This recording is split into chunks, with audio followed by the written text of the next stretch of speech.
It's 6 o'clock, so we're going to call the meeting to order for Wednesday, January 14th, 2026, school committee meeting. First is the Pledge of Allegiance. I pledge allegiance to the flag of the United States of America and to the republic for which it stands, one nation, under God, indivisible, with liberty and justice for all. Okay. First is the public comment period. All speakers are expected to present their remarks in a respectful manner and to consider the privacy interests of others. Speakers must begin their remarks by stating their name, address, and affiliation. All remarks will be addressed through the chair of the meeting. Public comment shall concern only items that are within the scope of the school committee's authority. Speakers will be allowed 3 minutes each to present their material, and in general, extensions of time will not be permitted. Speakers may not assign their time to another speaker. Given the slight increase in attendance this evening, I anticipate that there will be multiple speakers during public comment. As we have a full agenda tonight, comments must remain concise and focused so that all speakers have an opportunity to be heard and the meeting stays on schedule. I will provide a reminder at the 2.5-minute mark and will interject if necessary to ensure we remain within the allotted time. Public comment is intended to allow members of the public to share perspectives with the committee. While the committee may choose to acknowledge comments, this portion of the meeting is not intended to be a debate or negotiation. Please keep remarks respectful and within the allotted time. With that, we will proceed. If anybody would like to come up.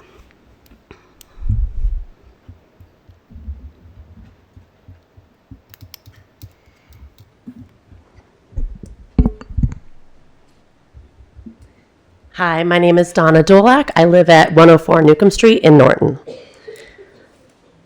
As the parent of a Norton middle schooler, it makes me feel really sad and discouraged that it's January and my daughter's teachers still haven't received the cost of living increase that they should be getting. I really truly believe that investing in our children requires investing in our Norton educators. It's 2026 now. Let's come together and come to an agreement on a fair contract for our Norton teachers and paraprofessionals. Thank you. Thank you.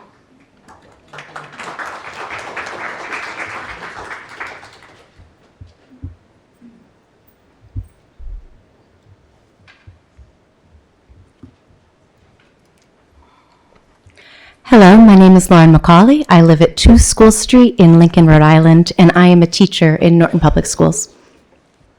My journey to being a teacher at Norton has lasted almost 20 years.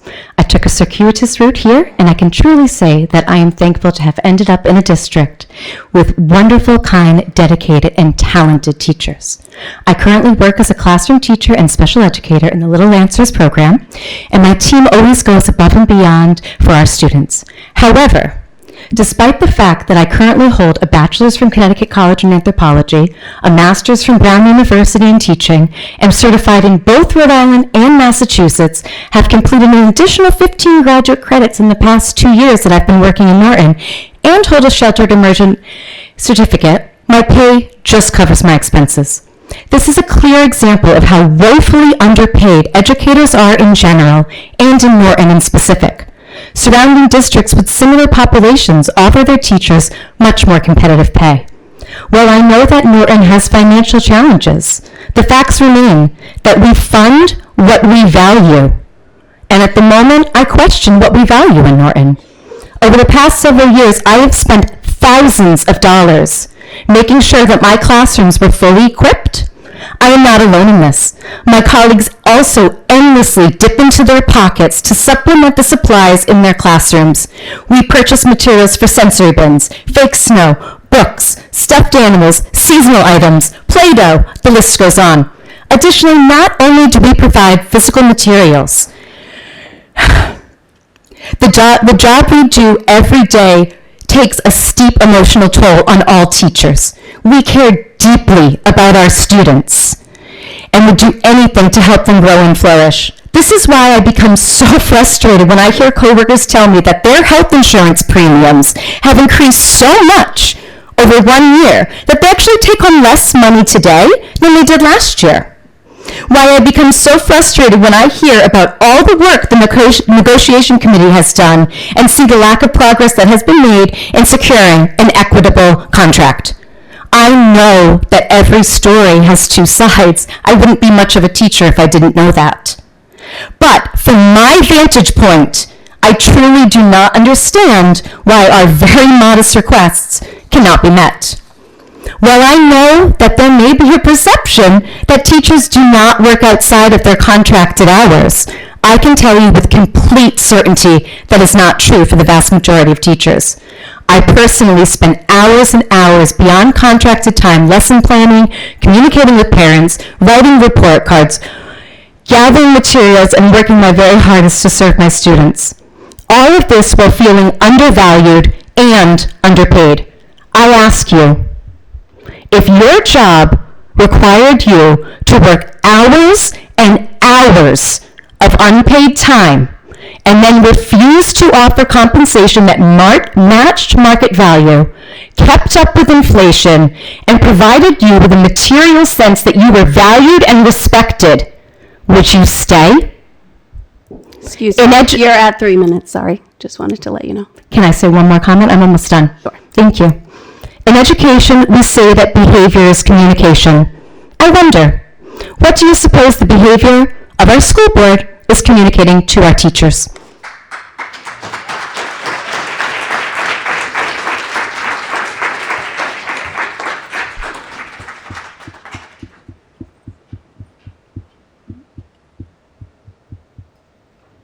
Anyone else for public comment?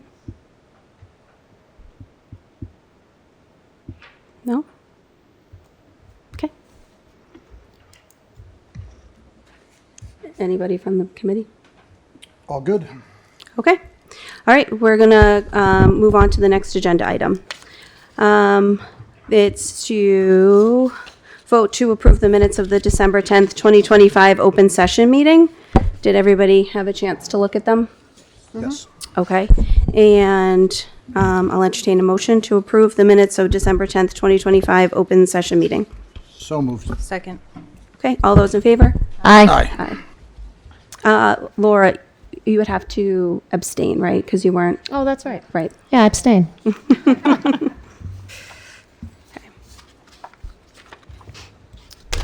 Okay. Next up is the warrants, and that's me. I have reviewed the following school expense and school payroll warrants. The school expense warrant, December 10th, 2025, $372,463.64. January 8th, 2026, $626,596.91. School payroll warrants, December 11th, 2025, $1,300,623.70. December 24th, 2025, $1,156,567.24. January 8th, 2026, $1,232,085.69. Reviewed and approved and wish to enter them into public record. Next up is the student rep update with Benson. Hello, everyone. From the high school, winter sports are in full swing with great student turnout and school spirit.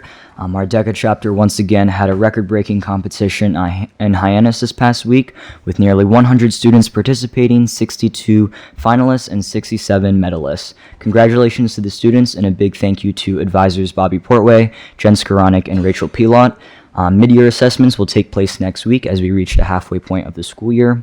From the middle school, after a little bit of a rocky start, both the boys and girls basketball teams now have winning records after 9 games, with strong crowds and games filmed and broadcasted by the student crew with support from Mr. Haig and the Norton Media Center. Drama season is underway, and this year's production will be Alice in Wonderland, with nearly 100 students attending the first meeting. The Midway Carnival will be held on January 23rd, celebrating the midpoint of the school year and grade 7's middle school milestone. Thanks to the NMS Parent Board for making this happen. From the Yale, students enjoyed creative winter spirit weeks before break, and all classes earned the PBIS Holiday Movie Incentive. Excitement is building for the annual PTO Boosterthon Glow Run on January 30th with a $20,000 goal supporting playground upgrades, the book vending machine, assemblies, field trips, and classroom enhancements. Boosterthon activities and daily character lessons run January 21st through the 30th, leading up to the Glow Run. And finally, from the JCS, prior to break, students and staff participated in 7 Spirit Days, and pre-K and kindergarten celebrated the Polar Express with classroom activities. Third graders performed successful holiday concerts for both the school and families. During the first week back, upper elementary students partnered with Younger Buddies and empathy activities focused on walking in someone else's shoes. That's all for me. Thank you. Thank you, Benson. Next up is the Student Spotlight, Massachusetts Graduation Council with Dr. O'Neill. All right, I'm going to move to the podium, please. Good evening, everyone. It's not often that we have the opportunity to recognize both a student and a staff member at the same meeting, but tonight we get to do that, which is exciting. On December 1st, 2025, leaders from the Healy Driscoll administration gathered at Dedham High School to announce the Commonwealth's new statewide high school graduation framework, an important initiative designed to establish consistent, equitable, and future-ready expectations for students across Massachusetts. This framework was shaped by the work of the Massachusetts K-12 Statewide Graduation Council, created by executive order in January of 2025, and when they were charged with advising the governor and legislator on how to ensure every student graduates with the skills, knowledge, and opportunities they need to succeed in college, careers, and civic life. This council brought together a broad and diverse group of stakeholders, including educators, policymakers, higher education leaders, employers, parents, and students, who met regularly, conducted research and listening sessions across the state, gathered extensive feedback to help inform recommendations for a more equitable and meaningful graduation model. This evening, I am very proud to recognize Norton High School senior Annabelle Griffith for her outstanding contributions to this work. Annabelle served on the statewide graduation council as a student representative and was the only student to speak at the press conference announcing the framework. Her voice, perspective, and commitment to student equity helped ensure that student experiences were central to the discussions about what meaningful graduation looks like for learners across the state. As Annabelle shared at the event, this work reflects a shared commitment to ensuring every student, regardless of background or zip code, has a clear and equitable path to graduation. Annabelle's leadership exemplifies the powerful role that our students play as partners in shaping not only their education, but the future of education. We're grateful for her service and very proud to recognize her this evening. Come on up, Annabelle.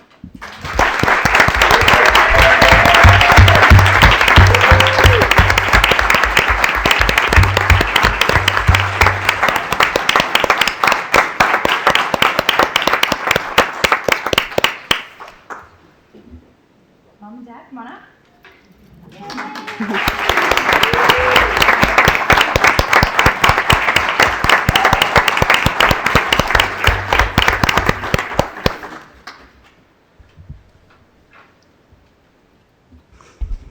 Congratulations to Annabelle. It's nice to have such a packed room here. I'm sure there might be some of your former teachers in the audience as well. Very, very proud of you. It's amazing when we see our Norton High School students go out into the broader community, and they always represent us so incredibly well. So congratulations, and thank you for all of your work. Congratulations, that's awesome. And congratulations to the family as well for supporting her. So anybody? No? Okay. We'll move on to the next, also with Dr. O'Neill, recognition of Mr. Robert McCoy.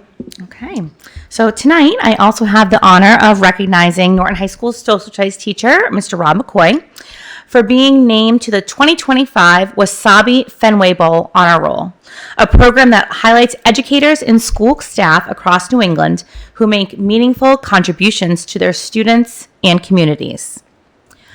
Rob was nominated not only for his dedication as an educator, but also for his significant community impact through the C2 Foundation, which he founded 4 years ago in memory of his friend and fellow coach, Thomas Peterson, Norton's deputy police chief who passed in July of 2021. Since its founding, the C2 Foundation has become an important community resource, as so many of you know. Each year it awards scholarships to students, hosts a golf tournament in May, organizes a food drive in November, and runs a holiday toy drive. These programs provide support and opportunities to local families and students.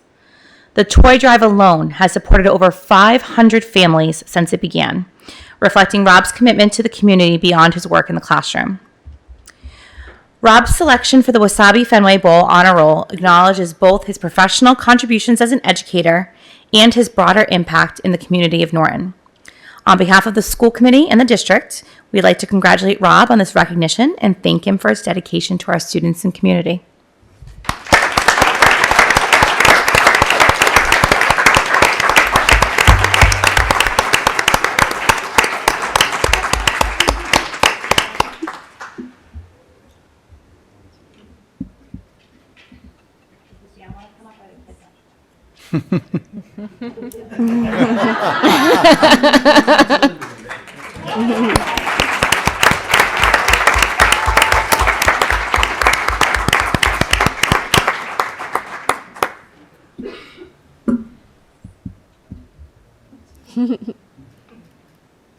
No one without me.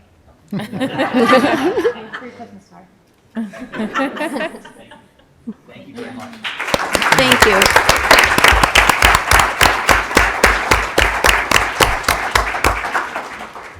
Mr. McCoy, thank you for all that you have done, for the students and for the town and the C2 Foundation. It's extremely appreciative, and we're very grateful to have you as part of our community. So, thank you. All right, next up is review and vote to approve Norton High School new course proposals with Ms. G and Mr. Portway. Oh, yes, and you guys can certainly leave. You don't need to stay. Don't feel like you need to remain here. You're welcome to stay. You just don't have to. Yes. That's not.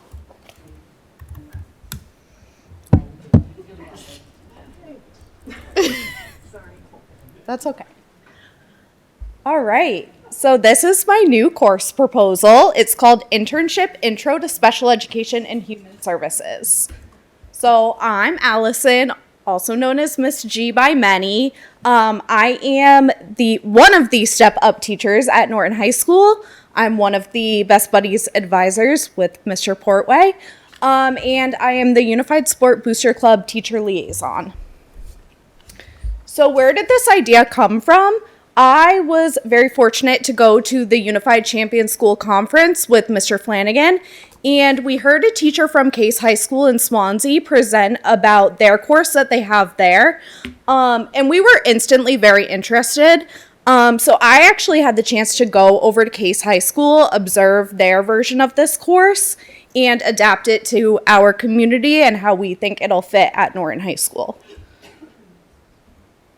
This is the long program of study description that's going to go in the program of studies for the students to see, but it's all the information that's going to be in this slideshow. So who would take this course? It would be open to students in grades 10 through 12. It would be for students who are interested in the fields of human services and special education. Students that would be a good fit for this would be students in Best Buddies, students that do unified sports. I've had many students reach out to me about interning with me, so people that are interested in that. And just anybody interested in the special education field. There will be an application that will need to be completed for consideration to the course. We are hopeful that it will be more than we're expecting, so there will be an application and a rubric that'll be scored for students to be able to take the course. Connecting to Portrait of a Graduate and the strategic plan and all of that. So it's an internship with hands-on real-world experience. There's going to be lessons in confidentiality, IEPs, speech and language. It meets all of the core values: respect, collaboration, responsibility. The students get to be role models, and it's increasing learning communities, learning outcomes for both interns and special ed students. Everybody's working together. Staffing and scheduling considerations. There are none, which is a dream for Mr. Searcy. I'm the one leading the course. The peer interns will be going to classes with the students or and paraprofessionals. There's going to be guest speakers that will be invited to come and teach in lessons, but it can run throughout the day with no additional staffing. There will be a limit on the number of students per period just so that the room and the students aren't getting overwhelmed, but we're thinking like 2 to 3 students a class period. Course requirements. There's a participation component, weekly logs, and a final project.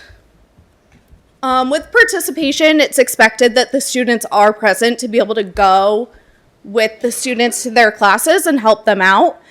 And then there's bi-weekly LLB lessons, which will consist of those guest speakers and then open forums for students to be able to just kind of get feedback from me, ask their questions.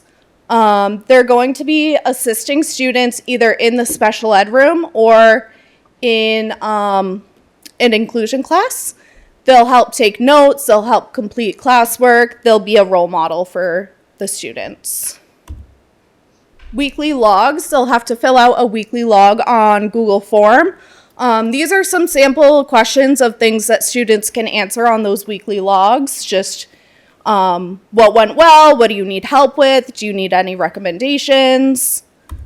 And then a final project. So these are 2 examples of final projects they could do. One is taking a lesson that they've seen and adding accommodations or modifications to the lesson. So for example, they could take a quiz from an inclusion class and add picture symbols, or they can watch a season of Love on the Spectrum or Down for Love and complete a 1-page reflection for each episode. There will need to be some considerations for students taking it a 3rd time. This is our first time bringing it to Norton, so there's going to be some things to hash out at the beginning, but we're thinking if there's a student taking it for a 3rd time that there would be some kind of like research project kind of proponent to it. Any questions? Hi. Hi. Question, comment. I have a whole bunch of things. I am so very excited about this. When it showed up in my packet, I was like, oh. For starters, I'm very excited that it's like a merger of my 2 worlds. Like it's just great. I may have, snuck this by my daughter just to see, and she was like, oh, so like just so excited. Figured she would be one. Oh yeah. Yeah. So we're really excited. My question would be, because this is not your conventional elective, right? So it's not a classroom. You're not sitting. Would this be, and this might be more of a question for you, an additional elective outside of the regular course electives that they would select? Like, meaning like, say, the child wanted to do this elective, they can't add this in addition. It has to be within their parameters of the normal coursework. Yeah, so it would be like where we have an internship, right? Okay. So this is really, we have internships. Ms. Pilot runs internships in general, and we have interns at work now with Allison and some of the teachers. So this actually would be the specific block Okay. that they would have. So this course would, let's say, be A block. You'd have up to three students that would go down during their A block time. Okay. So it would be just one of their electives. Okay. Yeah. All right. And then is this being presented as a full year elective or a half year? Half year. Okay. All right. You might have said that. I might have missed it because I was getting really excited. Okay. Awesome. Thank you. I also am thrilled about this. I think this is such a great idea, and kudos to you for starting this and reaching out and doing all the legwork behind it. So, anybody else have any questions or? Vinny gave us a high level of this Oh, at our nice. CPAC meeting the other day, so we were all very excited to hear this is coming. Thank you. Great.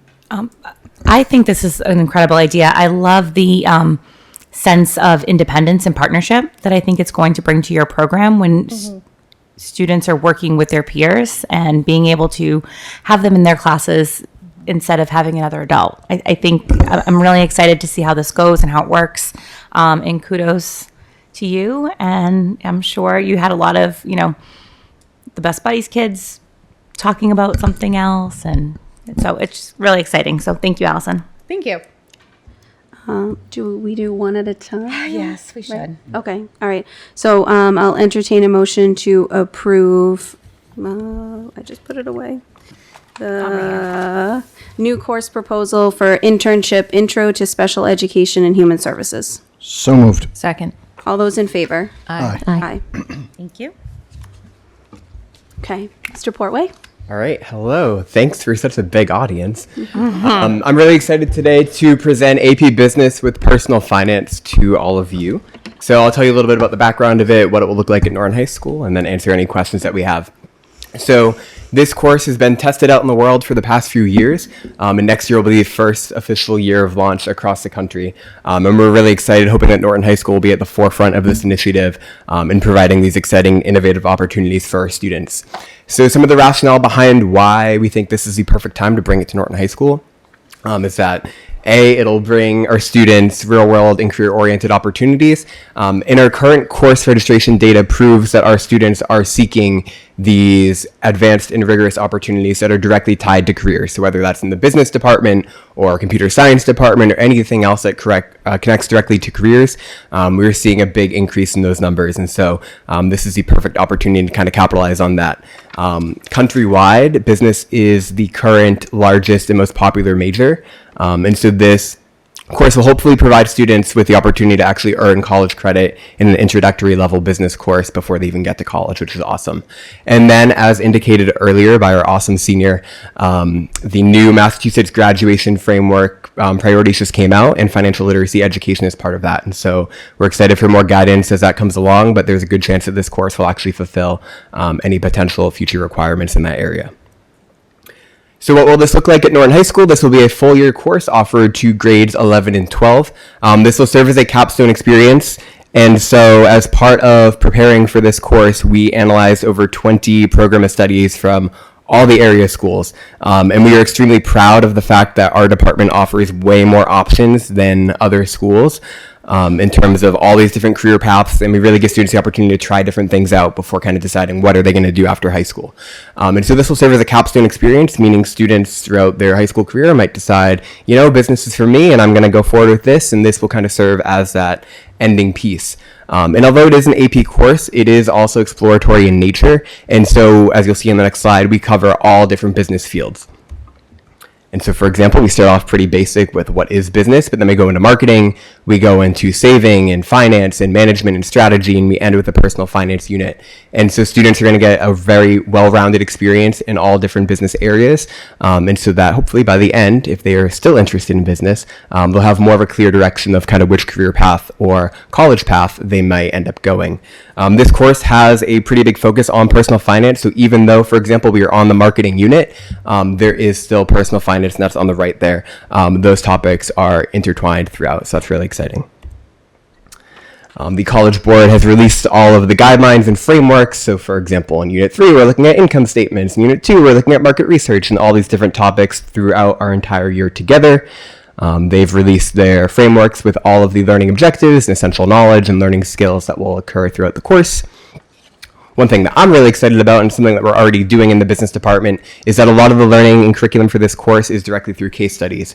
And so we're not just like learning terms and memorizing terms and whatnot, we're applying them to real challenges in the business world. And so we'll look at a real problem that a company is facing, and our students will use what we're talking about in that unit to solve that and make recommendations. And so that's pretty exciting. Another thing that students will be doing throughout the entire course is preparing a business plan. And so, for example, when we finish the marketing unit, they will apply their knowledge from that to their business plan that they'll be working on throughout the entire course. By the end, they will have a full business plan, which will be really cool and professional. And another component of this, which is one of several, is the Financial Advisor Project. And so, of course, Norton High School will have the autonomy to kind of implement our curriculum as we see fit in accordance with their frameworks and guidelines. But there are these two projects, one I just mentioned in this one, that will be rolled out nationwide. So the Financial Advisor Project is kind of a case study scenario where students will receive a sample family budget, and they'll have to go through several steps on looking at the family budget, analyzing their finances, and making really sound and smart recommendations on it. So obviously, we all know this is a really important skill that sometimes doesn't get taught K through 12. And so I'm hoping that these students will get a really meaningful experience through this project in the entire course. The end of course exam in May that I'm sure everyone will be counting the days down to. And finally, There are several teacher supports ingrained, which is really exciting for me. So, for example, the AP Summer Institute training that all AP teachers usually go to at least once will be free for this first year of implementation. So I'm looking forward to hopefully attending that training. They provide a ton of different resources, including project-based learning training to our staff. In addition, as you heard earlier about our DECA success, that we will be bringing about 78 students to states, which I'm really excited about, is there have been teachers who've been piloting this program who've directly correlated and aligned DECA curriculum with this course, and so our students in this course will also get experience that'll help them in competition. So that's awesome for me. That is it, and I'm happy to answer any questions. I am also thrilled about this course. This is like, I feel like we have needed this for a very long time in district, so I'm very happy to see it, and yeah, full support on from me at least. But anyone else comments? Yeah, same thing. I've been on the committee for 3.5 years now, and this is definitely one of the things I wanted to see, so this is great. My only issue with it is it's AP only. This should be a mandatory course for every single high school student who graduates. I will add, we do also have our Intro to Business course, but we did last year just launch a personal finance course, and so we're hoping once this kind of gets rolling, that those will actually be prerequisites. Awesome. Yeah, it's awesome. That's great. Any other comments? No, We're good? I think it's great. All right. I'll entertain a motion to approve the AP Business with Personal Finance proposal course for high school. I don't know. So moved. Second. All those in favor? Aye. Sorry. Great job, First Justine. first time chairing. Sorry, guys. Doing a great job. All right, next up is discussion and vote on installation of temporary sunshade at the JCS field, the Norton Youth and Baseball, Softball. I would say, I Mr. believe I saw Schleicher. the other Mr. Schleicher in the back. Yeah. Good evening, Madam Chair, School Committee. I picked a heck of a night to talk about sunshades. If you don't mind, I have something for you guys just so you can kind of review it. Is it this? Yeah, we got it. You have this part of it? Nope. I'll take that. Thank you very much.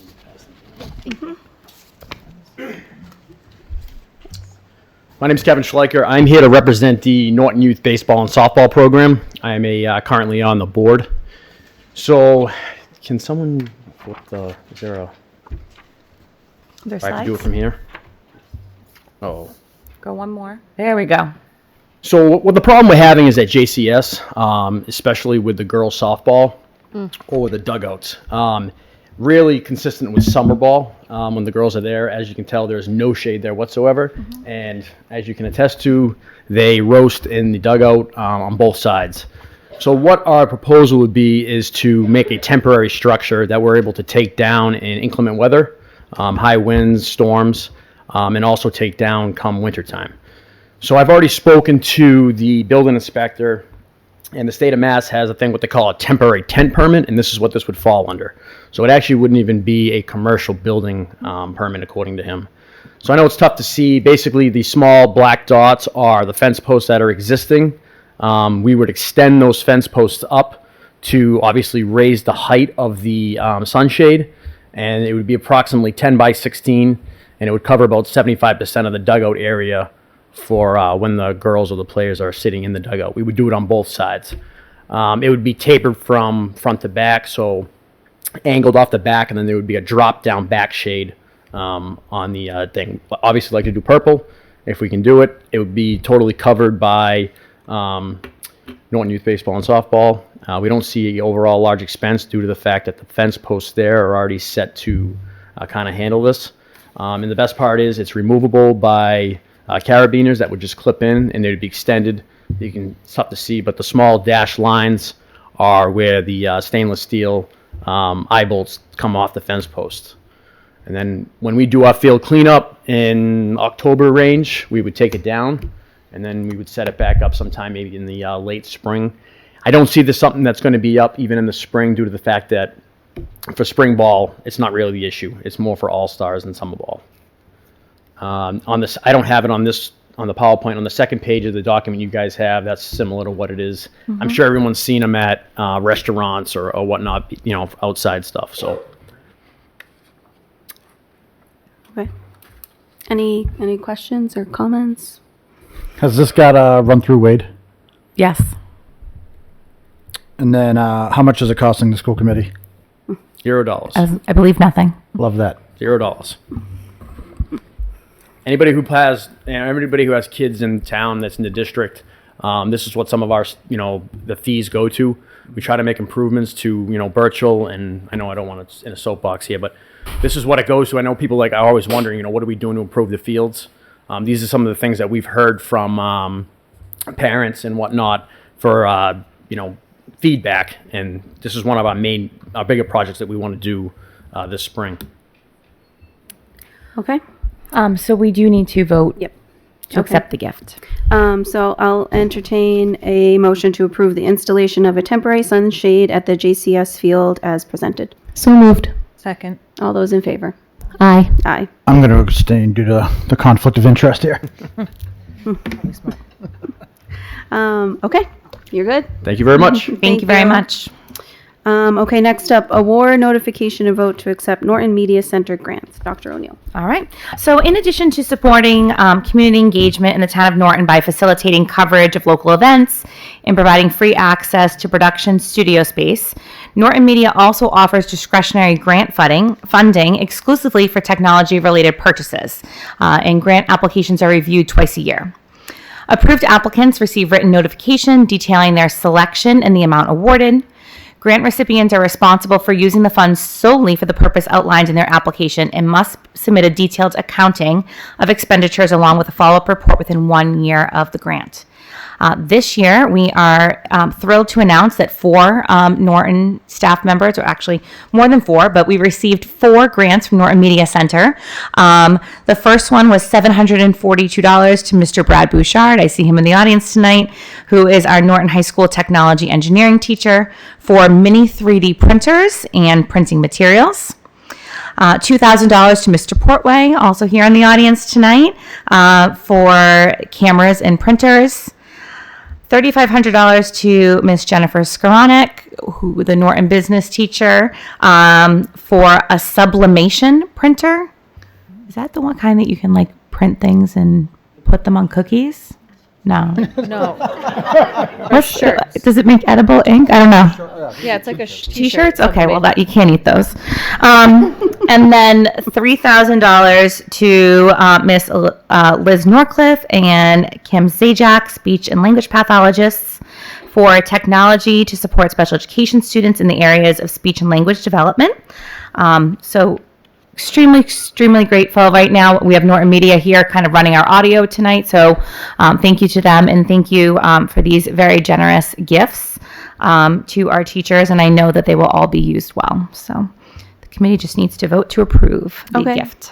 That's wonderful. Congratulations to all the recipients, and thank you for taking the time to, I'm sure there's some legwork to go and try to get that grant. So, all right. Any questions? And thank you for the Norton Media Center as well, obviously, for providing 4 different grants to our schools. It's like a great community service aspect to what we do.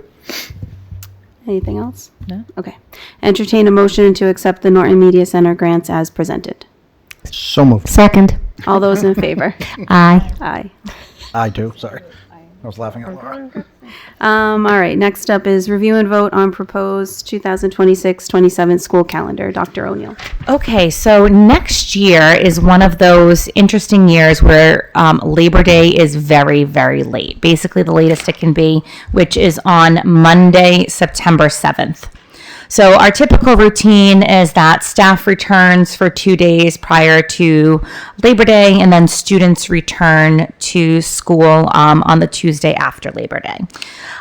In that scenario, which is the second page for all of you, we would not get out of school until the 21st of June. I see a lot of heads shaking out there, right? So I have another option for us, which would be to have both staff and students return before Labor Day. So in this scenario, teachers would return for 1 day, a welcome back day on Monday the 31st, and students would start on Tuesday, September 1st. Kindergarten would begin on Wednesday the 2nd, and then Little Lancers would start after Labor Day. In this scenario, we would move our second professional day to Election Day in November, and we would get out of school on Wednesday, June 16th. And as a reminder, we always have to build in 5 snow days to our calendar. So in the scenario where we come back after Labor Day, the 5 snow days would bring us to June 28th. And in this scenario, the 5 snow days would bring us to the 23rd. So I think it's, there are, in both scenarios, we looked at the election day as that professional development day. Obviously, if we were coming back after Labor Day, we would have some more flexibility there.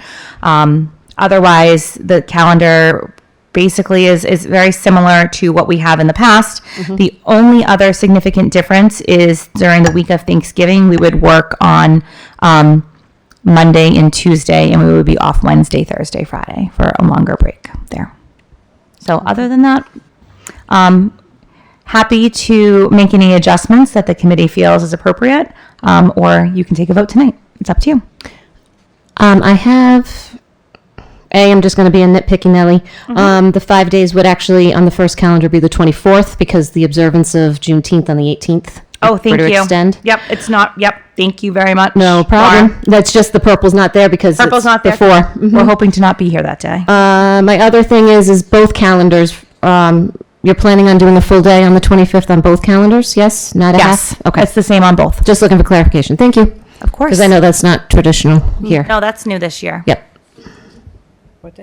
We're talking about November. The Wednesday before Thanksgiving. It Yeah, would be a full day off. Either calendar, it'll be a full day off instead of a half day. instead of half day. Yeah.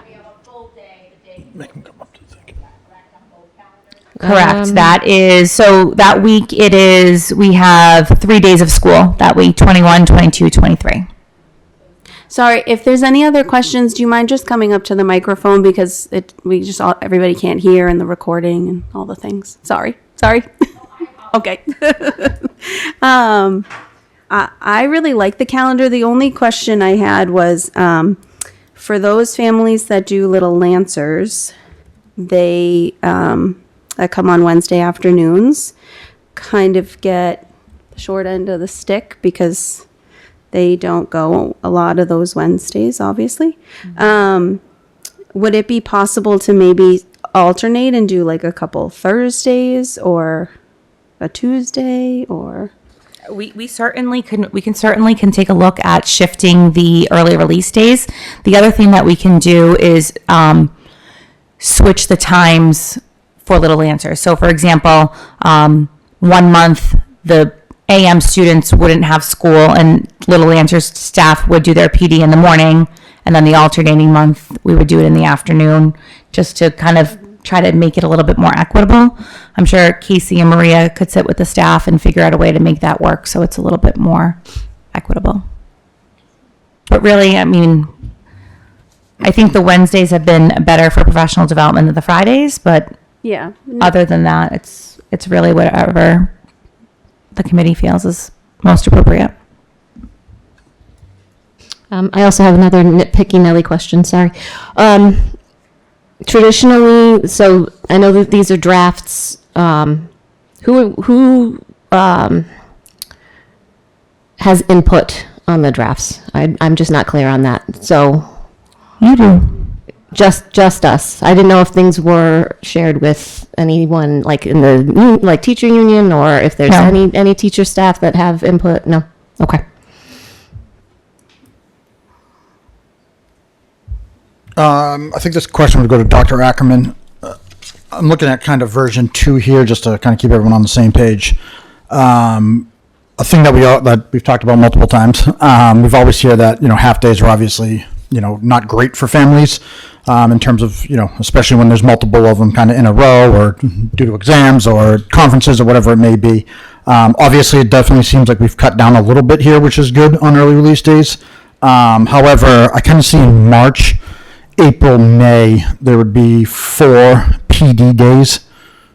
March 3rd, March 17th, April 7th, and May 19th.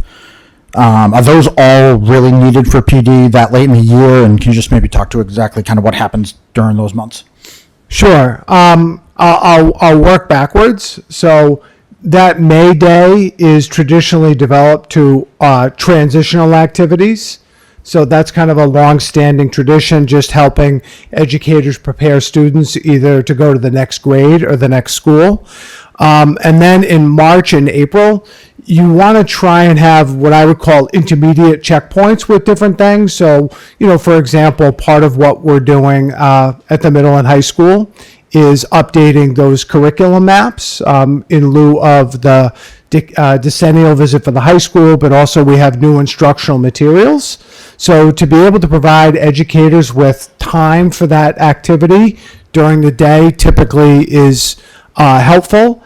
And then, in addition, there are things sometimes that are unforeseen. Like, for example, we're going to be doing for our middle and secondary folks on the 28th, artificial intelligence PD. We weren't sure exactly when we were going to be able to do it. We had to be nimble in terms of timing, but the person became available. So having those 4 days for us from a PD standpoint would work well. Great. I'll probably put this through the chair. Since we do have a lot of teachers here, does anyone have any comment and wanted to come up and speak? And I guess obviously you'd probably have to approve that. Yeah, that's fine. Anyone wants to come up, speak to the schedule, the calendar?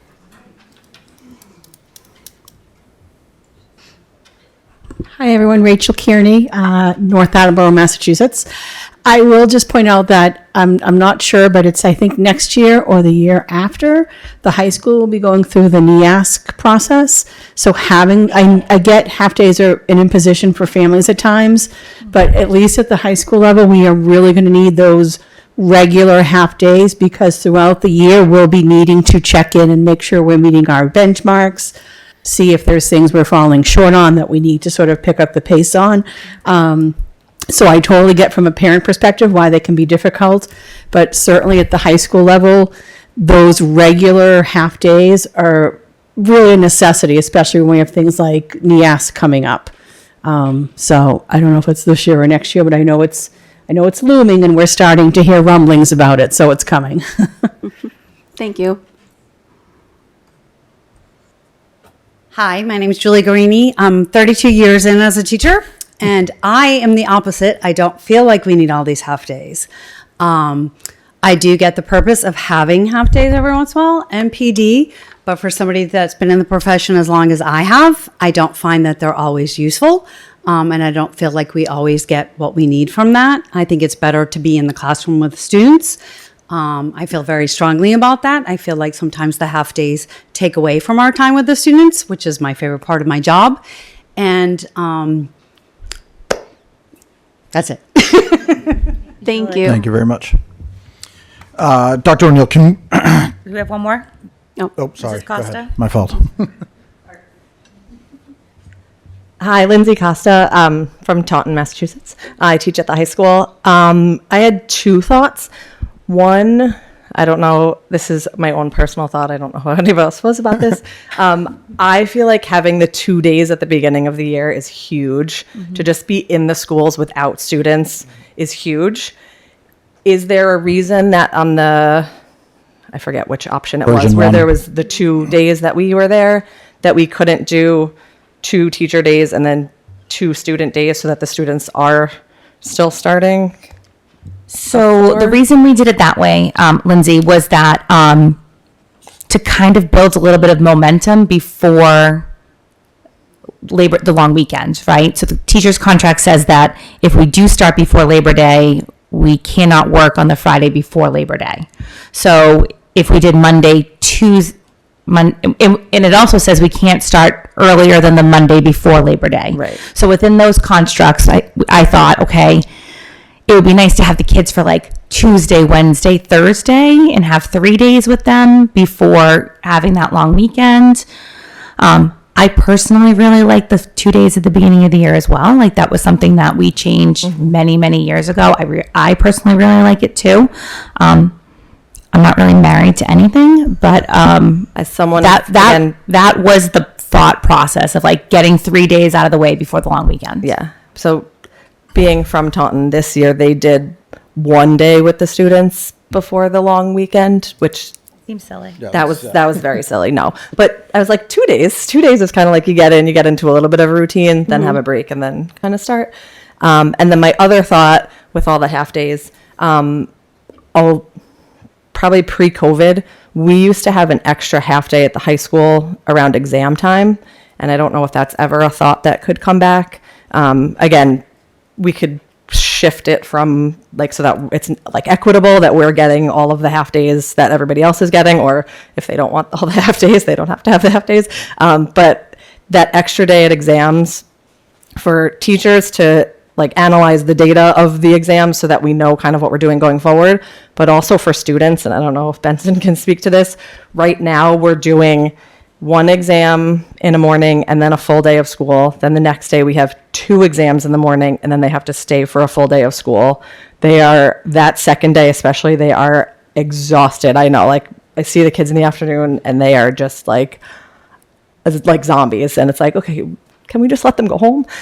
So I don't know, again, if that's an option for the final mid-year and final exam weeks to kind of shift one of our half days there. Again, we still use it for, like, I know we sit as math teachers, at least we sit like in a room together and are all grading together and then kind of analyzing as we're going, like, okay, what do we need to fix? What do we need to change? So it's not just like a free for all. We're doing stuff, I promise. But yeah, I like, again, for the kids too, like they're just not there on those days, and they don't need to. I think they can go home by themselves and they don't need to worry about parents being there for daycare. I don't know, my kids are You little. clearly don't have teenagers. I don't have teenagers. I can't leave my kids alone, but I don't know, maybe they can. Thank you. Thank you. Thank you for that feedback. Hi. Hello, Jerusha Bjork, Berkeley, Massachusetts. I work at LG North, for anyone who doesn't know me. I just have a question about the day before Thanksgiving. What's the reasoning or the rationale behind that being now a full day off instead of a half day?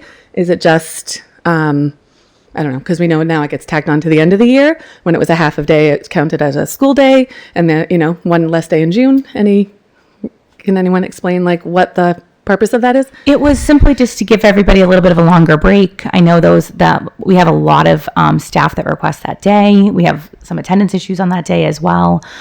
So looking at just having to have a strong focus on instructional time was just.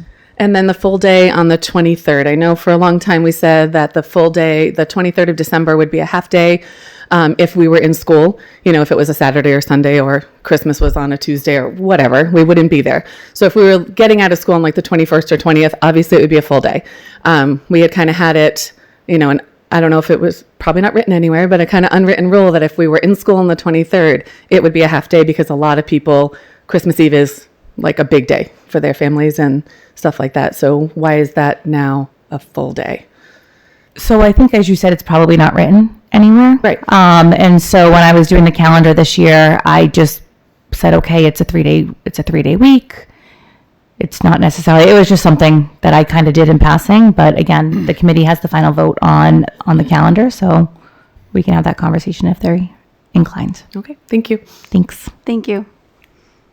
Anyone else have any feedback, thoughts? Ms. Taylor?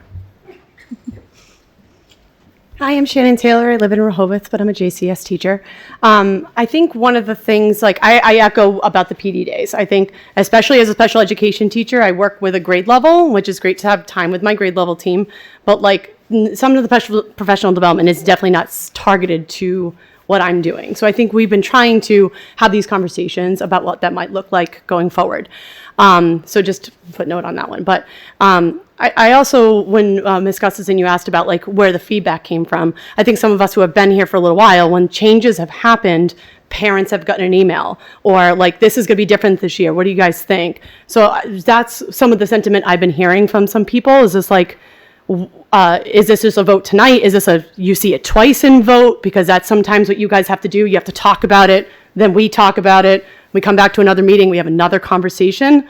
Is this one of those things that has to be voted on tonight? Or is there a way to get more feedback? Because it seems like we have some questions about maybe some ways we could do this a little differently that makes it make sense for more things. Like, I think you guys are trying to do some good things. I don't want to seem like I'm being accusatory in any way, but I think there's an opportunity here for us to maybe look at this a little deeper. And when you have an opportunity to get feedback, that always makes people feel more invested. So not even just teachers, but also parents as well. Because some parents might look at this and say the same thing, like, full day on the 23rd, like, we're on our way out. Or we've already planned that we weren't going to be here the week before Labor Day. Well, our kids never go to school before then. I know it's super late. But like, those types of things the community might want to hear about too, and just have an opportunity to give feedback. So I just wanted to state that. Thank you. Thank you. Anyone else? Any thoughts, any comments up here? No. No? Okay. Well, I have a comment. So if we started on the 31st and gave the teachers 2 days, the 31st and the 1st, couldn't our first day be the 2nd? And Yes. Teachers' contract. But it's contractually, they can't, I guess. So we could have, so theoretically, you could have students come the 2nd and the 3rd. Yeah. If we were to do that, I would not recommend having kindergarten start on the 3rd, because that's like, they're going to come for one day and then they're going to have a long weekend. Yeah. It seems silly. Yeah. Well, Swansea's been doing that for Right? the past It few just years now. seems And silly I to me, say that, but we're still doing it. So, Yeah. I mean, so we I can't imagine that's helpful. we well, could it's funny because the do- kindergartners come in and they go, whew, I did that. Right. And then it's like, no, you're coming back after. And they're like, wait, what? So, Well, and then you come back and you do the exact same thing on Tuesday because Yes. no one remembers what happened. Right. Yeah. So we could do the 31st and the 1st as teacher days. You could do the 2nd and the 3rd for grades 1 through 12, and then perhaps kindergarten and Little Lancers start after the long Tuesday. weekend. That's absolutely a possibility. And again, you can make a decision tonight, or you can table it as well, and we can throw together different options. If we were to do the full day prior to, or like the 31st and the 1st, and then how would that impact the rest of the calendar then, I guess? Like, would that eliminate another half day, or would that take away? So what we would do instead is we would not have the professional development day on November 3rd. That would be a regular day of school. And it's not a presidential election, so that's not a big deal. We can, middle school is the only place that we use for voting, and they've got it down to a pretty good science. So it wouldn't actually impact the last day at all.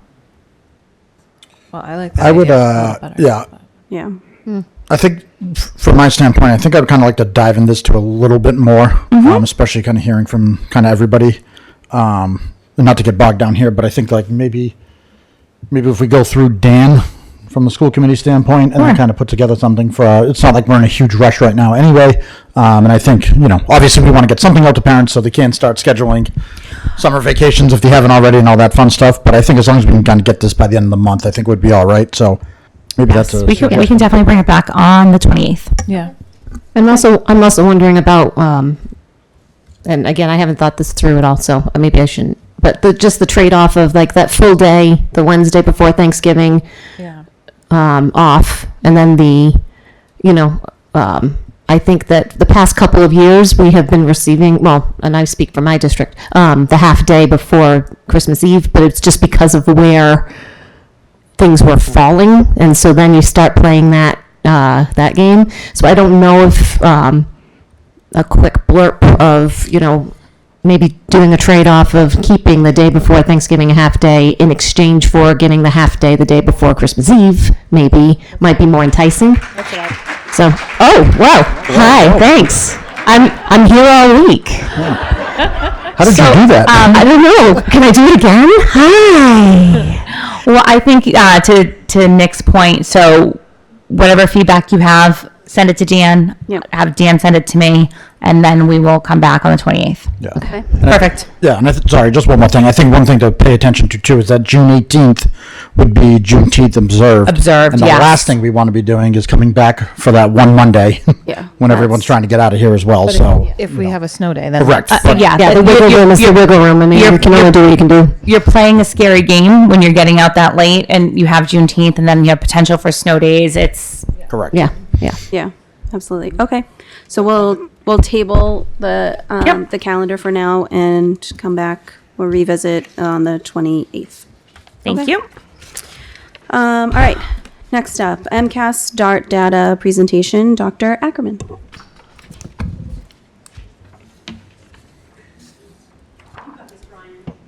It's a good time. I won't embarrass him.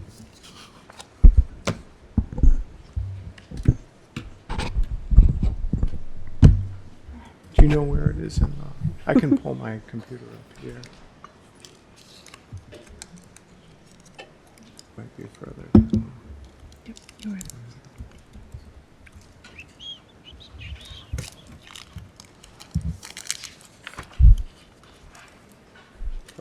I always forget that the Chromebook scrolls the other way from my laptop. There it is. I'm going to put it in slideshow. That way it'll be easier. Do you want a clicker? Do we put Wi-Fi? Yes, that would be awesome. You probably do, yeah, but I don't know what it is. Wi-Fi password? Yeah, I can't even. Oh. Well, do we? Thank you. And then.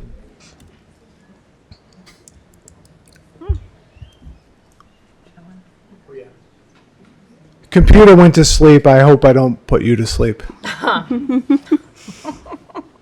know, everyone's leaving. We can table this too. Revisit on the 28th.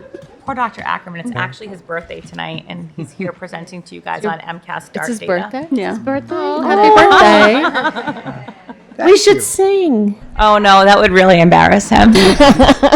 Mr. Beard, did we get a good update on from Adam Schefter over there? Or?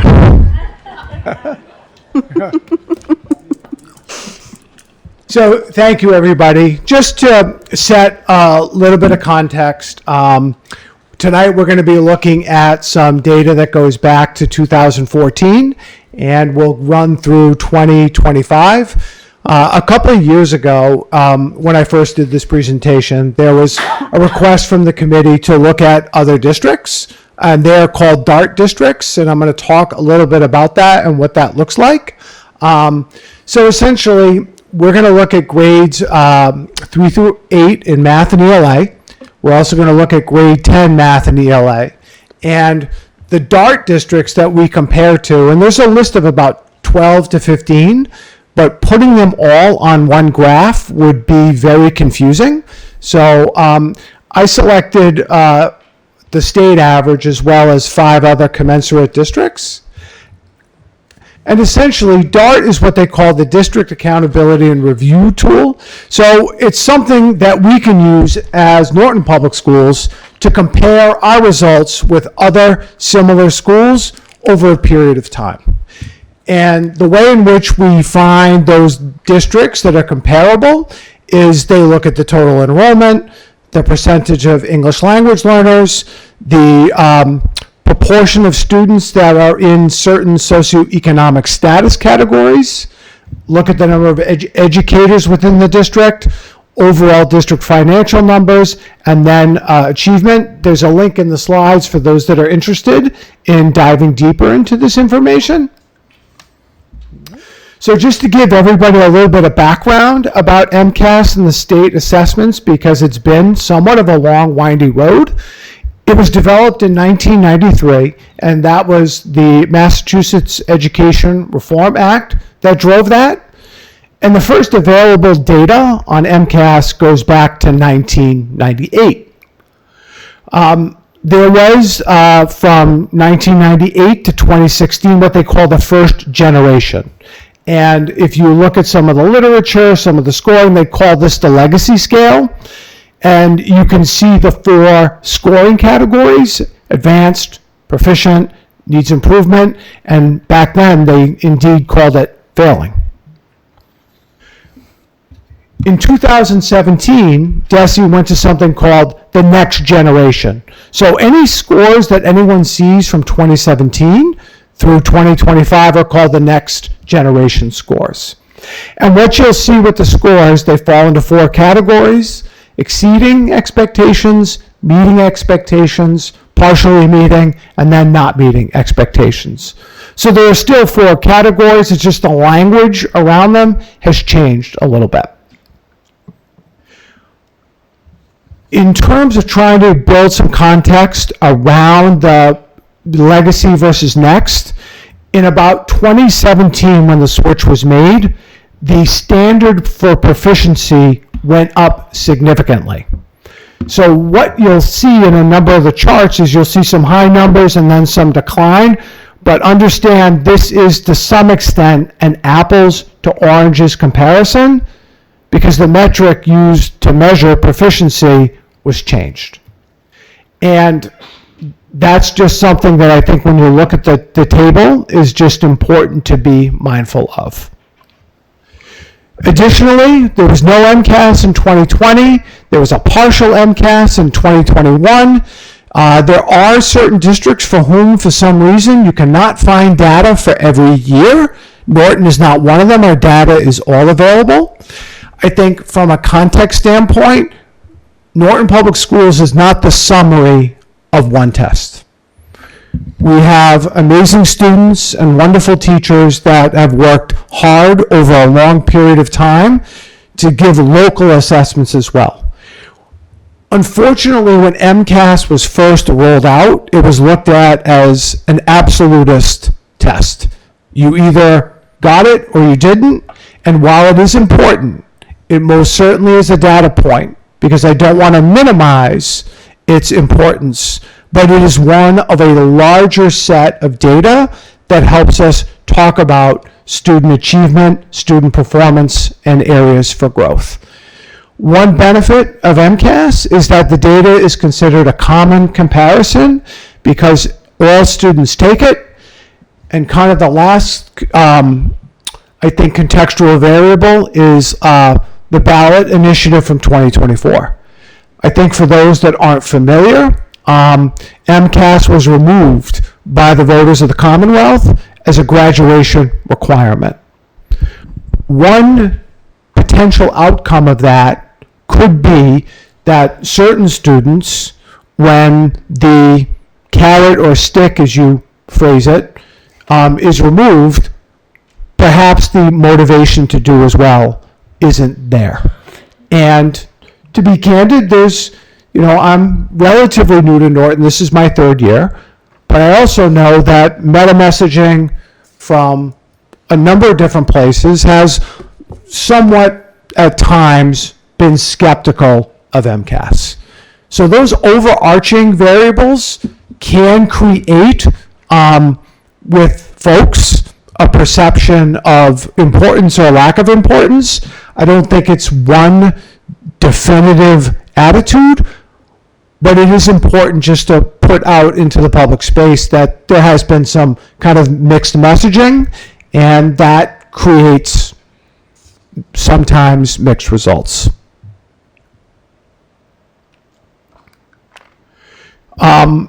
Last piece, there was also the transition from paper to computer-based, and Norton went fully computer in 2018.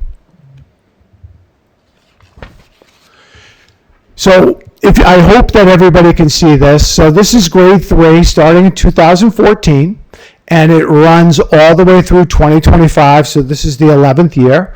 Norton is in purple.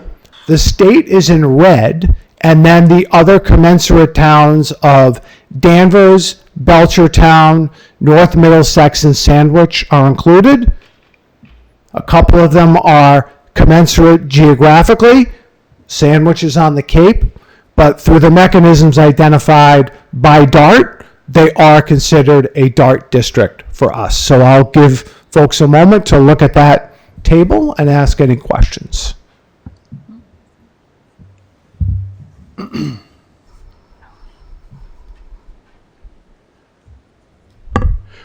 For grade, excuse me, didn't mean to get that close.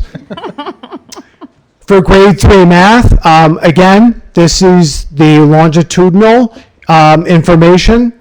Again, like you'll see, there is some decline in the movement when the standards were changed, and kind of some up and down over the last few years.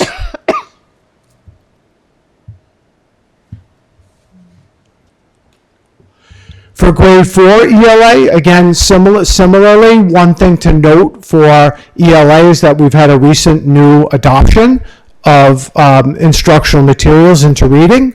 And sometimes when you're learning a new program, new language, new pedagogy, professional development, new structures, it takes a little bit of time to get all those tools under your belt. And then for students, if they have had one program for 1 year and a different program for another year, sometimes there's a little bit of catch-up that needs to take place, but really that third year out is when you should start seeing some increase in performance. Grade 4 math, similarly, again, we have a relatively new program, Stepping Stones for Math. So there has been a little bit of improvement since 2022. We're by no means satisfied. We're going to keep working at this, but just wanted to give the committee and the public some context for grade 4 math. Grade 5 ELA, again, similarly, we had a tough year last year for grade 5. I have every confidence that after we go into the second year of interreading that score will increase.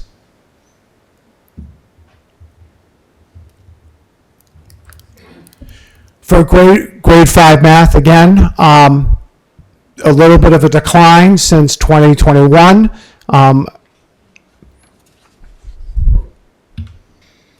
But again, we have every expectation that we're going to continue to grow. Grade 6 ELA, to point out for the committee and the public, this is our third year of Amplify ELA. So we did see a little bit of an increase last year after a dip from 23 to 24. And then for grade 6 math, we had a little bit of a down year last year. One thing to point out that has impacted our scores is that participation rates have not been what they once were.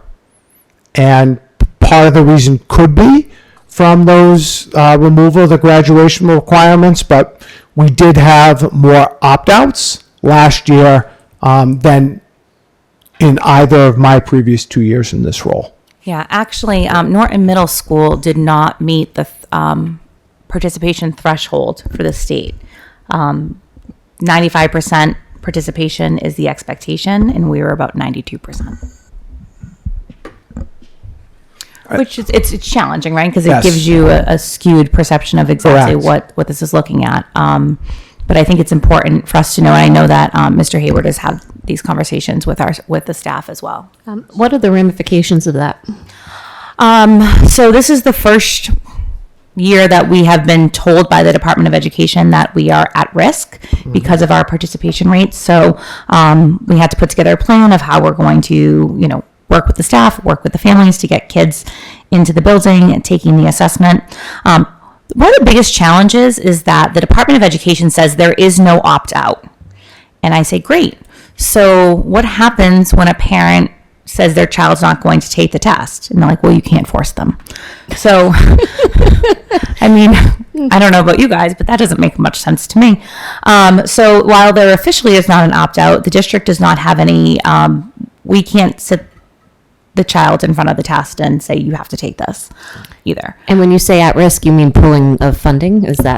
No, not at this point. What does theoretically, the next step with that, they would probably put some sort of action plan in place for Norton Middle School, and they would probably come and do some visits and work with us on our attendance policies, work with us on family communication.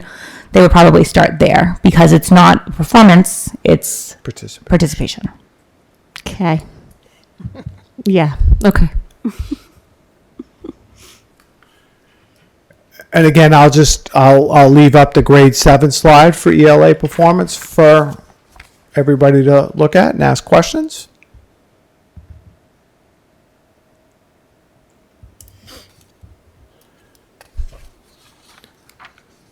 And then looking at grade 7 math. So it was a very big struggle coming out of COVID. There was a lot of what I would consider learning loss from kids. And even though it's still a few years later, it takes time to recoup the losses from instructional time. Grade 8 ELA.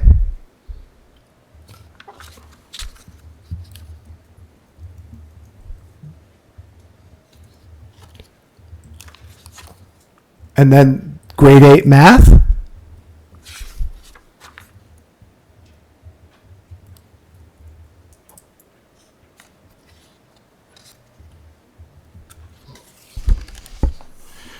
Grade 10 ELA.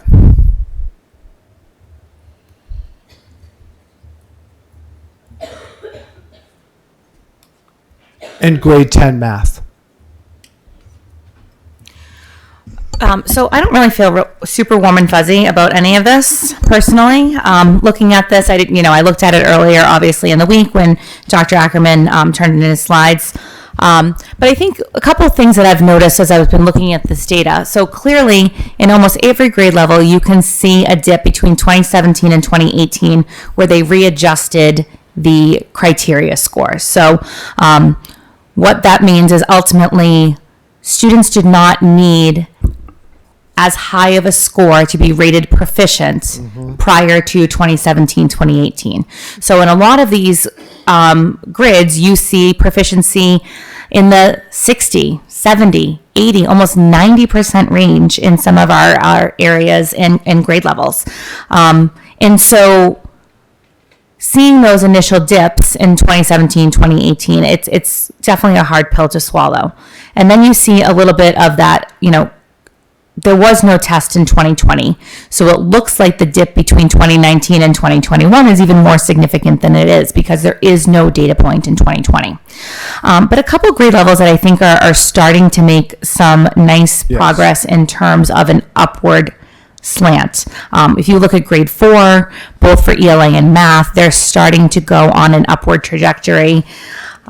Grade 7 math, and then grade 8, both ELA and math, you can see they're starting to move in that upward direction, which is really great. And it's, a testament to the work that our teachers do in the classrooms every day. It's a testament to the work that we've done, both at the school committee and at central office in terms of putting appropriate materials into classrooms.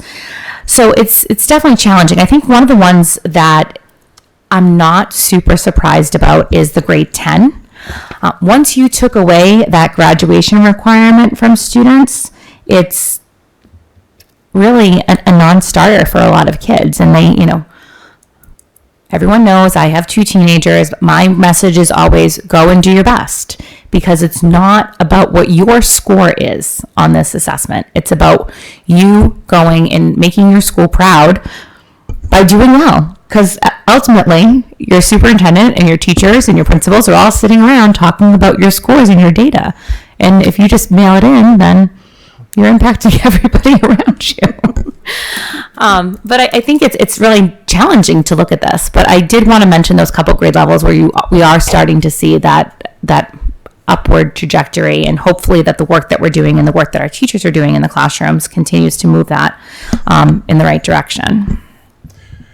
Another context too, if you look at all the slides, because the tables are usually only, let's say, 5 points apart, we're not unique, and we're kind of in the same strata, in the same boat as a number of different places, in that there has been kind of this first very high proficiency, then a pretty big drop, and then kind of up and down.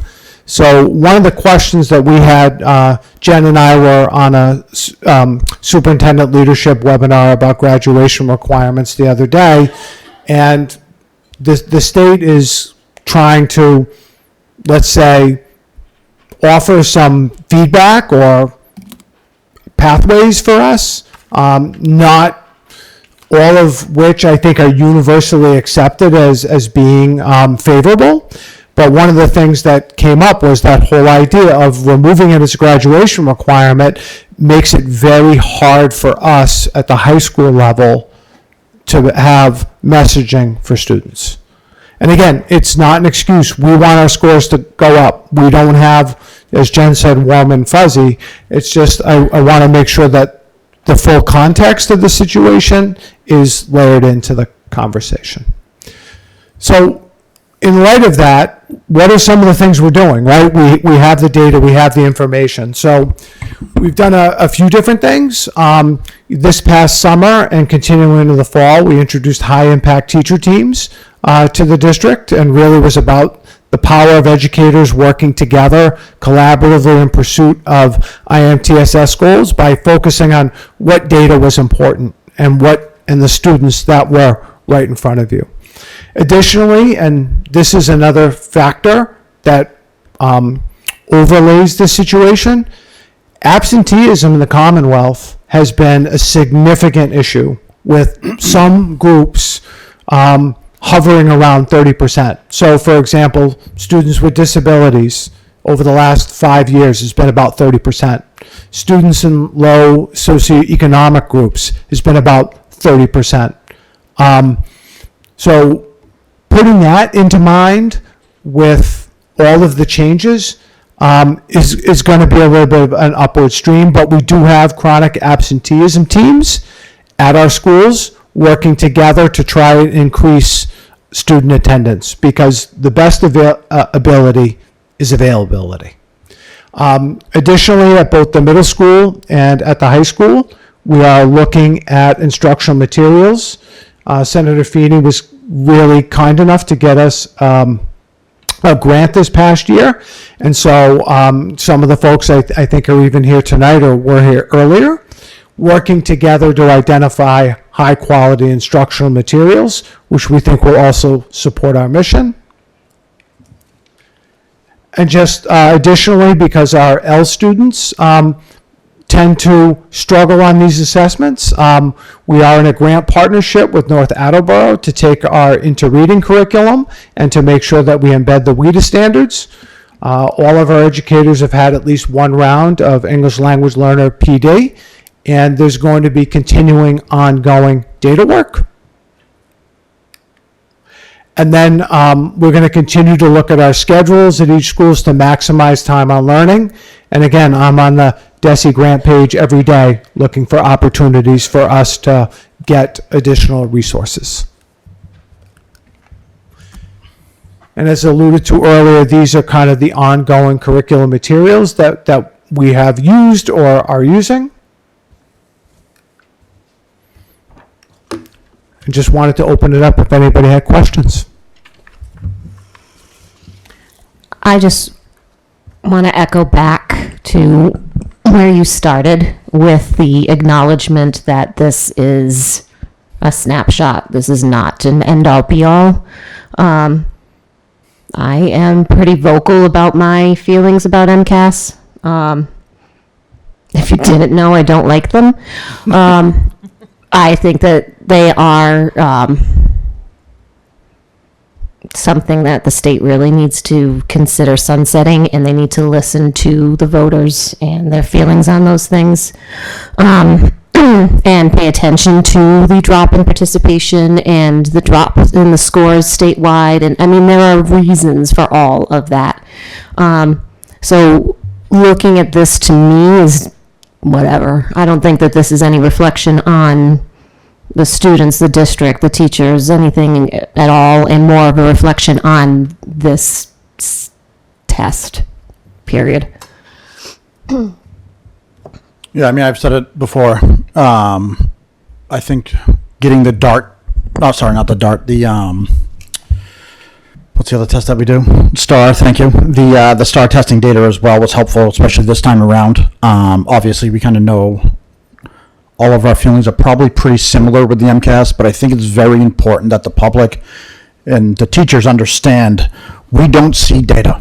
All we see is what we can get from DART and what we can get from the MCAS. We don't know what goes on in your classrooms.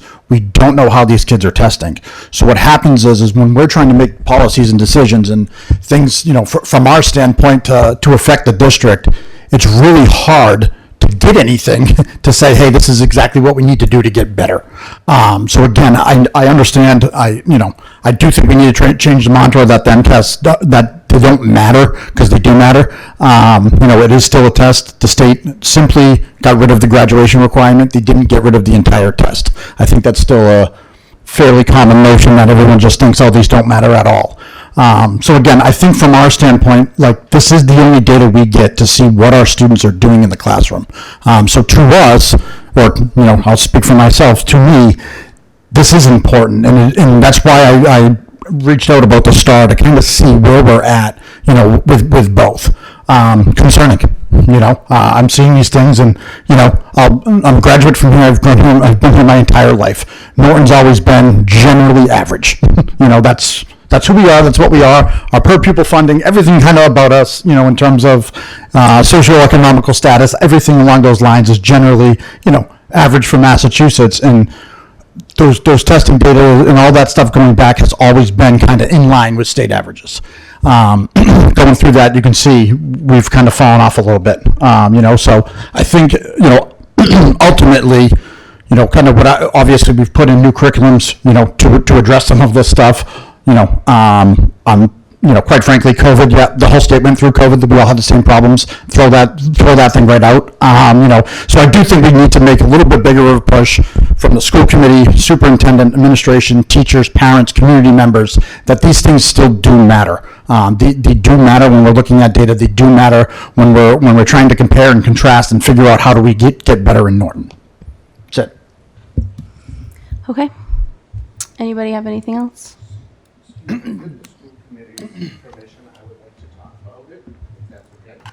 About MCAS. Oh. Giving you a perspective of what our kids do. Sure. Before he does that, I just want to also note that, just a reminder, a student is not a data point. That's all. Hi, Chris Maloof, Walpole, Massachusetts. I work at the middle school. I actually proctor the MCAS, and I'm not sure if anybody here or the school committee knows. I was one of the ones who had to proctor MCAS during COVID when it was digital. And I currently had to have 3 monitors, where students had to log into their computer. I had to put up a GoGuardian to see it, and I had to monitor their test. However, they all had to leave their camera on, but I didn't know if they had a cell phone next to them, another computer cheating, or doing any of that other stuff. So a lot of the students, in my opinion, based off of that, looked at that and goes, test security and meaningfulness of the test is not important. Another thing that we see too is that a lot of students have test anxiety that nobody knows about. We've had multiple students where we've had to stop their test because DESE said to us, we cannot just end the test or pause it. It has to be ended if a student cannot complete it within the school day. So that's another issue that we have. The other issue we have, and I've seen it before, is I've asked DESE for data on multiple times, the average time a student spends on a question. I asked this in 2023. Their data they gave me was from 2018. Okay? I have seen students finish tests before the directions are done reading. It's not funny, because this is what happens to us, and it's extremely frustrating.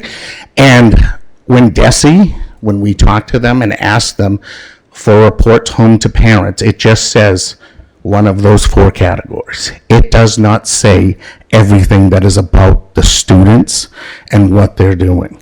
And I am of the opinion that we do too much testing from grades 3 through 8.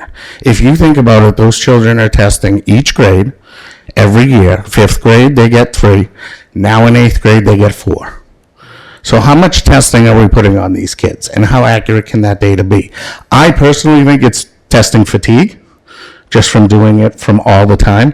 And I can attest to all the teachers in here, the stress level, not only for the teachers, but for the students, just to implement the test is extremely high. And me, personally, who has to witness a student who's pretty much breaking down and telling them, Okay, if you got to do it, you got to do it. We can't even do it. I mean, I've also had students, for whatever reasons, fasting during the test and had passed out. You can't, and Desi said you have to end the test. So I just wanted to make that clarification for everybody here to see that, to know that, because it is a real problem. And the kids know as soon as March comes, that anxiety comes in. And that goes all the way because the testing window's from end of March to June. So, thank you. Thank you. And I think MCAS is just one of those things that we look at. I know for me personally, it's not the end all be all. Like, it's just information, you know, and to echo what Mr. Schleicher said, we don't get a whole lot of student data information as far in terms of like how kids are meeting expectations. So that's just one. You know, this year, Dr. Ackerman was able to get us some STAR testing, which was really helpful for us to look at as well. You know, we are all available via email, or you could always reach out to Dr. O'Neill or Dr. Ackerman if you guys, as most staff members are here. If you have any other recommendations on information that we could receive to give us more, you know, knowledge about the progress, because that's really what's helpful when we are trying to, you know, voting on curriculum, or, you know, we rely on the test groups and the feedback from the teachers and staff who are in it. So thank you. Anybody else? Oh, sorry. Yes. Mr. Tillis. Zach Tillis, 3 Richmond Drive. The old saying is, what gets measured gets improved. And you're telling us here the measuring stick is broken. So how are we as a parent here supposed to know what is going on, what we're getting for our dollar, what our kids are doing? There has to be an internal mechanism to measure what's going on in the school department, whether that's combining grades from all students, attendance records, whatever that may be. But there has to be something instead of, well, let's wing it if we think we're doing okay. You know, and looking at these graphs from the outside looking in, they look horrible. I mean, nothing to be proud of. So there's got to be some kind of internal mechanism that's outside DESE that you can measure what is going on in the Norton school system. Thank you. Thank you.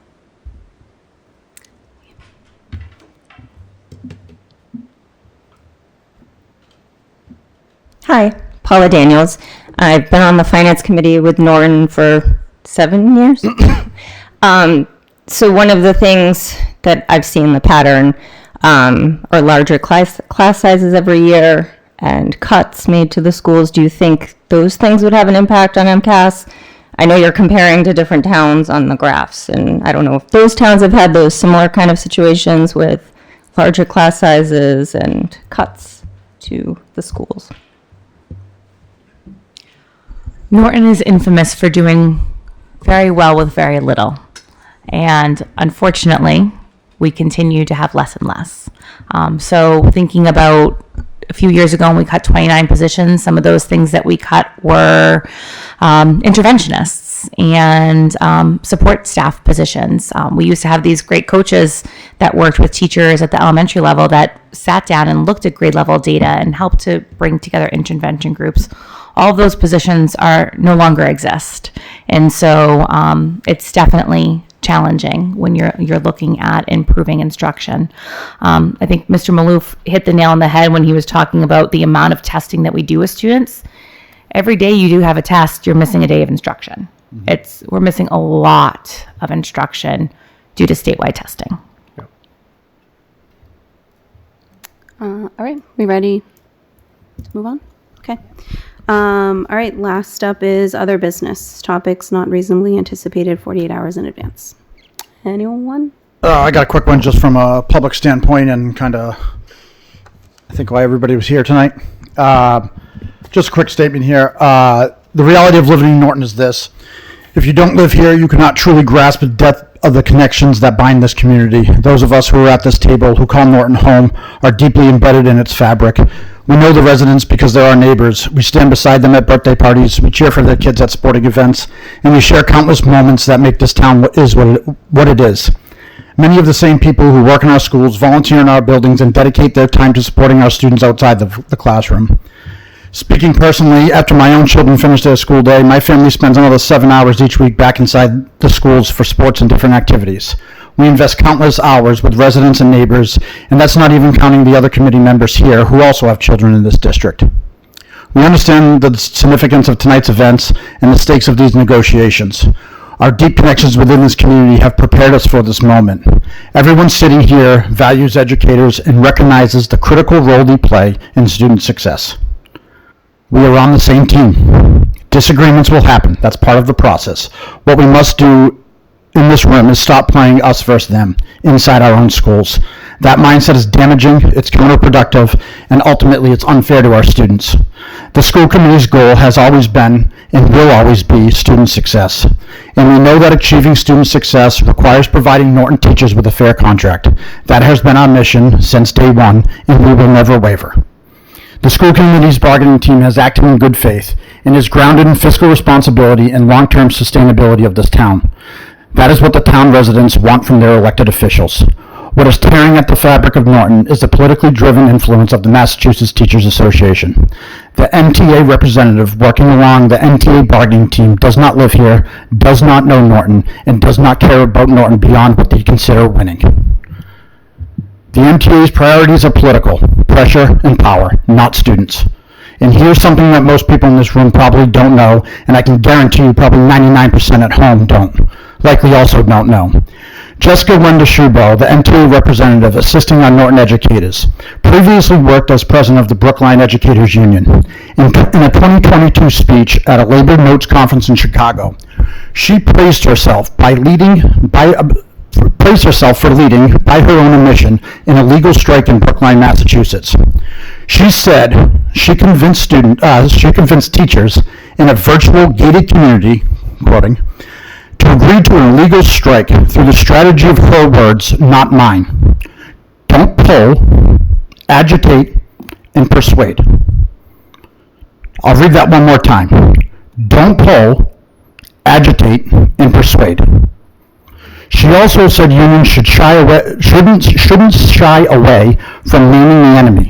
The enemy she's referring to, she called them the boss, which is fair to assume she meant assistant principals, central office, the superintendent, and the school committee. This influence has created real fractures within the union. Your bargaining team recently lost a member who had been at the table since day one with us. Again, their words, not mine. After months of being dismissed, targeted, and isolated by our team and the MTA rep. Is this the type of union you all want?